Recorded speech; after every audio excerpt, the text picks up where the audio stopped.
सभी को नमस्कार। आरबीसी में सभी का स्वागत है। रेशियो में हम लोग 2 दिन से प्रैक्टिस कर रहे हैं क्वेश्चन का। आज तीसरा दिन है। आज भी हम 4 क्वेश्चन आपको बनाकर दिखाएंगे। पहले आप लोग क्वेश्चन कहते हैं कि पॉज कीजिए, पढ़िए, उसके बाद बनाने का प्रयास कीजिए, उसके बाद देखिए कैसे बनता है। देखिए प्रोसेस हम दिखा रहे हैं। कह रहा है कि ए और बी की उम्र का अनुपात 4 वर्ष पहले 4:5 था। 4 वर्ष पहले ए और बी की उम्र का अनुपात 4:5 था। 8 वर्ष बाद ए और बी की उम्र का अनुपात 11:13 होगा। उनकी वर्तमान उम्र का योग ज्ञात कीजिए। देखिए दोनों तरीके आपको बताएंगे। ये होगा जो शॉर्टकट होता है। कह रहा है कि 4:5 है 4 वर्ष पहले।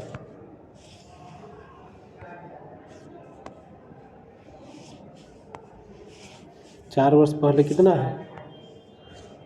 4:5 है। देखिए 4 वर्ष पहले, तो वर्तमान में क्या होगा? 4 वर्ष मतलब 8, फिर कह रहा है वर्तमान से 8 वर्ष बाद, मतलब जो 4 वर्ष पूर्व है उसके 12 वर्ष बाद का अनुपात कितना है? 8:11 है।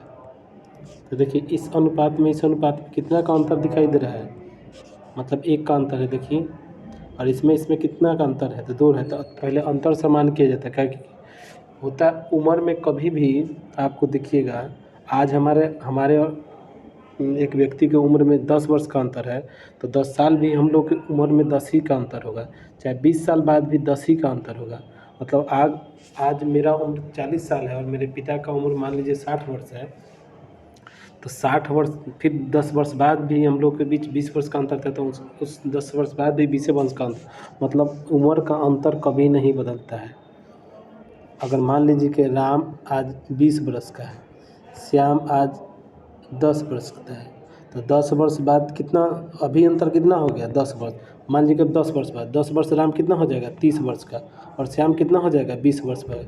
वही अंतर कितना रहेगा फिर? वही हम कह रहे हैं कि उम्र का अंतर कभी नहीं बदलता है किसी भी व्यक्ति का। तो पहले अंतर हम क्या करेंगे? समान करेंगे। तो इसमें 1 का अंतर है, इसमें 2 का अंतर है, तो इसमें अगर 2 से गुना कर देंगे, अनुपात में किसी संख्या से गुना करने से अनुपात पर कोई असर नहीं पड़ता है। तो 8:10 है, 2 से गुना कर देंगे 4:5 है। अगर 2 से गुना करेंगे तो क्या हो जाएगा? 8:10। देखिए अब इसमें 8 है, 10 है, अंतर कितना हो गया? 2। अब इसमें कितना अंतर हो गया? 2। अब अंतर समान हो गया, तो देखिए इस तरह देखिए 8, 3 का अंतर है, इसमें भी 10, 13, 3 का अंतर। देखिए ना यहाँ पे 3 का अंतर है, 8 में 11, 3 का अंतर है। यही तो कह रहा है कि 3 का, यहाँ 3 यूनिट का मान हमारा कितना जा रहा है? हम यहाँ से यहाँ जाने के लिए 3 यूनिट ले रहे हैं, मतलब 3 यूनिट बढ़ रहा है। लेकिन यहाँ से यहाँ जाने के लिए कितना बढ़ रहा है? 12 वर्ष। 4 वर्ष पूर्व है, ये 8 वर्ष बाद है। वर्तमान से 4 वर्ष पूर्व, वर्तमान से 8 वर्ष बाद, मतलब 4 वर्ष पूर्व से अगर आज हम 8 वर्ष बाद जाएंगे तो कितना?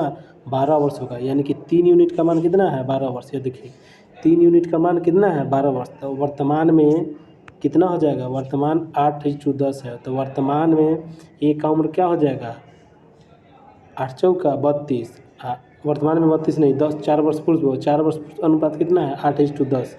तो 4 वर्ष पूर्व उम्र कितना हो जाएगा? ए का 8 चौका 32। देखिए 8 चौका 32, और बी का कितना हो जाएगा? 10 चौका 40। लेकिन कह रहा है वर्तमान, तो 8 वर्ष पूर्व 32 है, तो आज कितना होगा? 32 4 36 होगा ए का उम्र। और 4 वर्ष पूर्व बी का उम्र कितना है? 40 है, तो आज कितना हो जाएगा? 40 4 44। यानी कि बी का उम्र वर्तमान में 36 वर्ष, ए का 36 वर्ष और बी का 44 वर्ष। तो ए और बी का वर्तमान उम्र का योग कितना होगा? 80 वर्ष। देखिए 80 वर्ष ऑप्शन है ही। अब देखिए बेसिक से आपको बनाकर दिखाते हैं, जो एक्स वाई मान कर बनाया जाता है। देखिए 4 वर्ष पूर्व मान लीजिए ए का उम्र 4x है और बी 4:5 है, तो मान लेते हैं 4x है, और बी का 5x है। 4 वर्ष पूर्व है। जब 4 वर्ष पूर्व 4x 5x है, तो वर्तमान में 4 वर्ष जोड़ देंगे तो वर्तमान का निकल जाएगा। देखिए वर्तमान में क्या हो जाएगा? 4x + 4 ए का उम्र, 5x + 4 बी का उम्र। लेकिन कह रहा है कि 8 वर्ष बाद 11:13 देता है, तो वर्तमान में 4x + 4, वर्तमान में 5x + 4 है। तो अगर 12 वर्ष का रहा है तो वर्तमान से 8 वर्ष का रहा है, तो इसमें 8 जोड़ देंगे। ये आपको समझाने के लिए लिखे, नहीं तो डायरेक्ट हम यहाँ 12 लिख देते।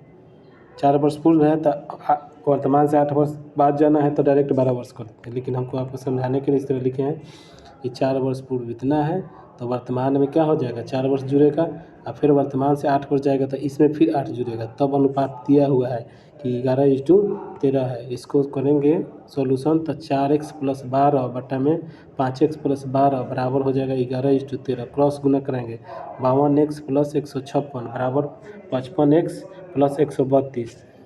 52x 55x 55 में से 52 घटेगा तो 3x, 156 में से 132 घटेगा तो 24, यानी x का मान कितना आया हमारा, x का मान आया 8, x का मान है 8।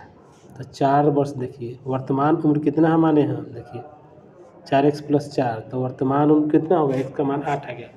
ए का वर्तमान उम्र कितना हो जाएगा 8 चौका 32 4 36, ए का वर्तमान उम्र 36, देखिए यहाँ पे लिखे हुए हैं। ए का वर्तमान उम्र 4x + 4, बी का वर्तमान उम्र 5x + 4, तो x का मान रखिएगा तो 8 चौका 32 4 36 हो जाएगा। ए का वर्तमान उम्र 36 वर्ष, बी का वर्तमान उम्र 8 × 5 = 40 से 4 = 44 आ गया 80। चलिए दूसरा नंबर देखते हैं। दूसरा नंबर कर रहा है कि 8,000 रुपया ABC के बीच इस प्रकार वितरित किया जाता है, उन्हें क्रमशः 500, 200 और 100 के नोट 100 रुपये के नोट प्राप्त होते हैं। उनके द्वारा प्राप्त की गई राशि का अनुपात 15:2:3 है। तो कह रहा है कि 500, 200 तथा 100 रुपये के नोटों की संख्या का अनुपात लिखिए। देखिए पहले एक बात समझिए आप कि जैसे होता है कि मान लीजिए आपके पास कहेगा 40 रुपया है और सभी 20 के नोट है, तो कहेगा कि 20 का नोट कितना है, तो क्या करते हैं भाग देंगे तो यानी कि 2 होगा। नोटों की संख्या हमारा कितना होगा 2। फिर से समझिए, मान लीजिए कहेगा कि आपके पास कुल 100 रुपया है, 100 रुपया है और नोट सभी नोट 10 का है, तो कितने नोटों की संख्या कितनी होगी, पूरा मूल्य में हम एक नोट से भाग देंगे तो संख्या निकलेगा, तो कितना हो जाएगा 10। मतलब जितना मूल्य होगा अगर एक नोट से हम भाग दे देंगे तो वो संख्या निकलेगा। मतलब क्या होता है इसका समझिए, हम कह सकते हैं कि कुल मूल्य बराबर नोटों की संख्या गुना एक नोट का मूल्य, चाहे नोटों का मूल्य, एक नोट का मूल्य वही मान लीजिए कुल 100 रुपया है मेरे पास और 4 गो नोट है, तो कौन ऐसा नोट होगा, तो 25 का नोट होगा। 25 का नोट चलता नहीं, मतलब समझाने के कर रहे हैं, उसी तरह समझिए। अब इसी तरह समझना है इसको, देखिए तो नोट की संख्या का अनुपात, नोट के अनुपात कितना दिया है 500, 200, 100, राशि का अनुपात दिया हुआ है देखिए 15, 2, 3 का, मतलब राशि का अनुपात दिया है कि 15 रुपये है, 2 रुपये है, संख्या का अनुपात यहाँ नहीं दिया है, तो अनुपात में दिया है 15:2:3।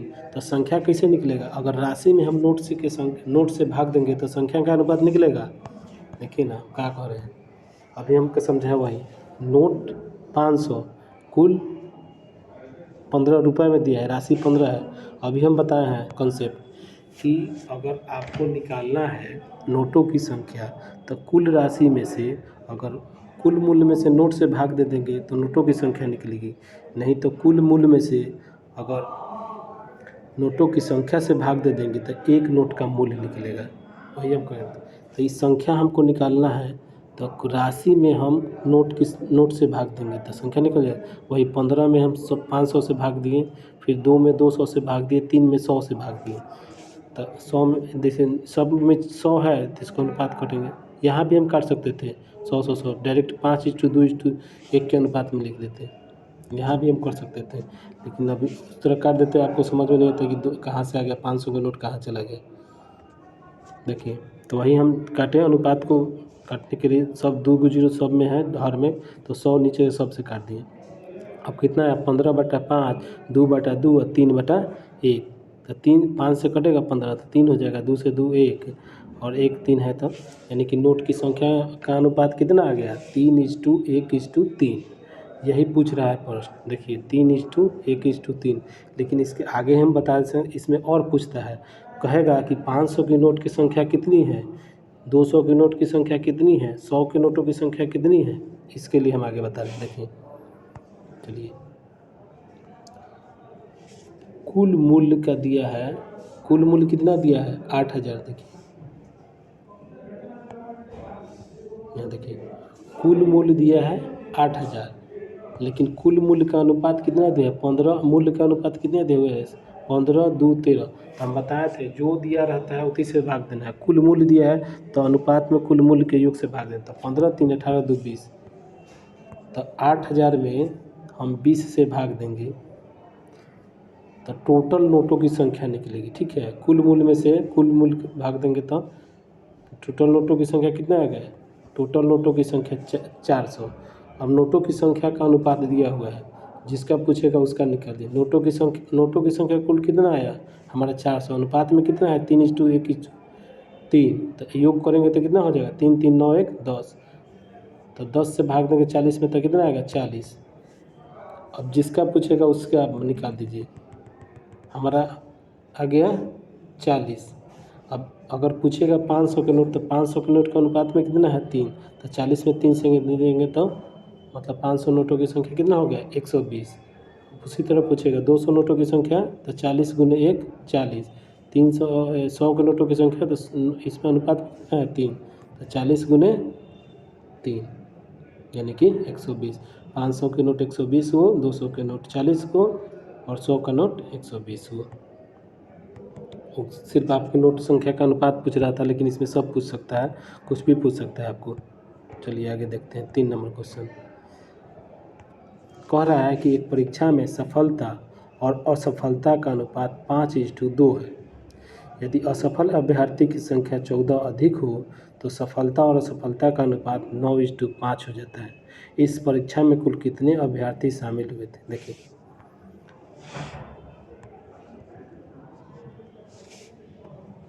फेल और पास का अनुपात दिया है 5:2। दोनों में हम x से गुना करेंगे कोई ना, तो फेल कितना हो जाएगा 5x और पास कितना हो जाएगा 2x।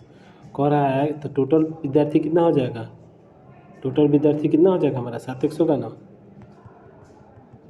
देखिए अब कह रहा है कि 14 को फेल करने वाला बढ़ जाएगा, तो फेल करने वाला बढ़ेगा तब पास वाला करने वाला क्या होगा घटेगा ना, संख्या तो उतना ही ना रहेगा। मान लीजिए कि 100 आदमी भाग ले रहा है परीक्षा में, अगर कहें कि पहले 40 आदमी फेल कर रहा है तो 60 आदमी पास करेगा। अब कहेगी नहीं, दूसरा बार कहेगी नहीं 10 आदमी और ज़्यादा 20 आदमी और ज़्यादा फेल कर रहा है, तो अब फेल कितना करेगा 60 आदमी। तो जब 60 आदमी फेल करेगा तो पास कितना करेगा 40 आदमी लोग।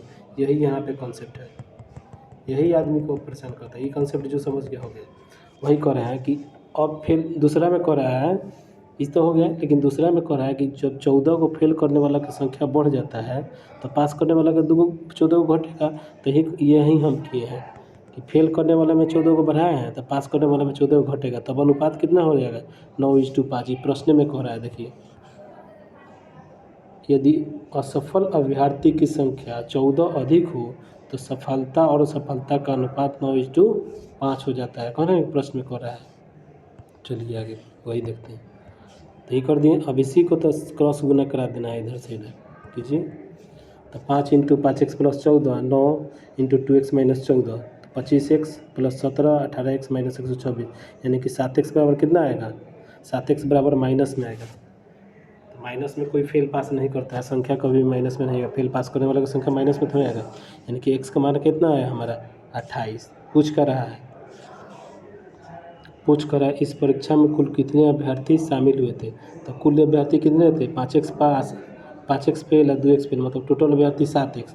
तो x का मान कितना है हमारा 28। अगर 7 में x का मान 28 रहेंगे तो 7 × 28, यानी कि टोटल विद्यार्थी कितना भाग गए थे 196, 196। चलिए एक यही लास्ट क्वेश्चन है, इसको बनाइए देखिए। कह रहे 4360 रुपये की एक राशि को A, B, C तथा D के बीच 3:4:5:8 के अनुपात में विभाजित करना था, लेकिन भूलवश 1/3:1/4:1/5:1/8 के अनुपात में विभाजित कर दिया जाता है। तो परिणाम स्वरूप क्या होगा, ए को कितना अधिक मिलेगा, इसमें से कौन सही होगा वही कह रहा है। तो पहले हम सही निकालेंगे, उसके बाद उसका गलत रेशियो निकालेंगे, गलत वाला का मान निकालेंगे। अगर सही बांटता है तो कह रहा है 3:4:5 के अनुपात में बढ़ता है, तो अनुपात का योग कितना हो गया 20।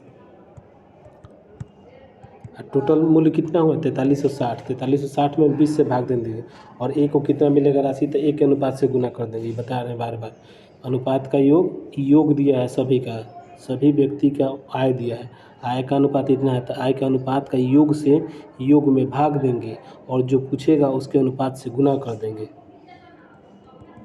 आपको जो पढ़ाएगा टीचर यही कहेगा कि 20 यूनिट का मान इतना है तो 3 यूनिट का मान कितना होगा, तो पहले 20 में 1 यूनिट का मान निकालिए, इसमें भाग देंगे 20 से तो 1 यूनिट का मान निकल जाएगा और फिर 3 यूनिट। वही हम कर रहे हैं बार बार कि जो दिया है उससे भाग कीजिए, जो पूछ रहा है उससे गुना कीजिए। देखिए 4360 में हम 20 से भाग देंगे तो आ जाएगा 218। ए का मान ज्ञात करना है तो 218 में 3 से गुना कर देंगे। बी का मान कहते हैं 218 में 4 से गुना कर देंगे। सी का मान निकालना है तो 218 में 5 से गुना कर देंगे। डी का मान निकालना है तो 218 में 8 से गुना कर देंगे। तो आ गया मान। अब करें ये सही वाला है, अगर सही से मिलता तो लेकिन ये तो मिल नहीं रहा है, गलती से किस अनुपात में बांटा जा रहा है पैसा, गलती से 1/3:1/4:1/5:1/8 के अनुपात में बांटा जा रहा है। तो हम बोले हैं कि कभी भी अनुपात को फ्रिक्शन में नहीं लिखना, वहीं भिन्न में लिखने पर कष्ट मतलब बनाने में जब बहुत ज़्यादा समय लगेगा तो भिन्न को पहले हटाना चाहिए। तो भिन्न हटाने के लिए हम जितना हर में है उसका लघुत्तम ले लेंगे, उससे गुना कर देंगे तो भिन्न खत्म हो जाएगा। तो 3, 4, 5, 8 का हम एलसीएम लेंगे तो 120 आएगा। 120 आएगा। 120 में सबसे गुना कीजिए आप। 120 गुने 1/3 तो 40 हो। 120 गुने 1/4 तो 30 होगा। 120 गुने 1/5 तो 24। 120 गुने 1/8 तो 15। यानी कि गलत अनुपात हमारा गलत अनुपात में बांट रहा है तो उसका ABCD का अनुपात 40, 30, 24, 15 हो जाता है। अब देखिए तो इनका योग, अनुपात का योग कितना हो गया 109। अब अनुपात टोटल कितना दिया है आय 4360, तो 4360 में 109 से भाग देंगे। ए का मान निकलना है तो 4 मरतबे कट गया। अब ए का राशि मिलने वाला है, ए का राशि कितना मिलेगा 40 आया तो ए का राशि अनुपात में भी 40 है तो 4 चौका 16, मतलब ए को मिलेगा 1600। बी को कितना मिलेगा 40, कटने पर 40 आ रहा था। अब बी का मान निकालते तो बी के अनुपात से गुना कर देंगे तो 40 गुने 30 1200, फिर 40 गुने सी के निकालना है तो 24 960, 40 गुने 15 डी का मान है 600। कह रहा है कि देखिए तो कौन सही है। सही ज्ञात करने के लिए आप यहाँ से देखिए, ए को 960 रुपये अधिक मिलते हैं, मतलब अगर गलती तरीक़ा से बांट दिया जाता है जिसके कारण 960 रुपये अधिक मिलता है। क्या ये सही है 956 रुपये। देखते हैं ए को सही तरीक़ा से बांटा जाएगा तो 954 मिलेगा, गलत तरीक़ा से बांटा जाएगा तो 1600 मिलेगा। तो कितना हो रहा है 946 आएगा, लेकिन यहाँ ऑप्शन कितना दिया है 956, ये गलती है, ये नहीं होगा।